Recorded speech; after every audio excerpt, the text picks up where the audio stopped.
Cherise Karen, 35-year-old Jordy Robertson was hit with a federal bill of information, which usually means a defendant has agreed to plead guilty.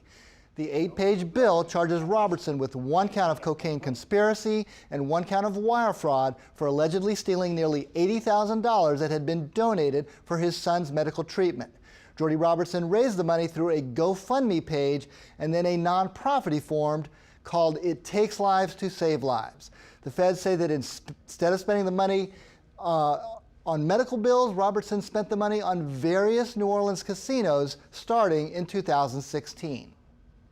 Now, we reached out to Robertson's Baton Rouge attorney, but have not heard back yet. We will bring you more information about a future court date as soon as we get it.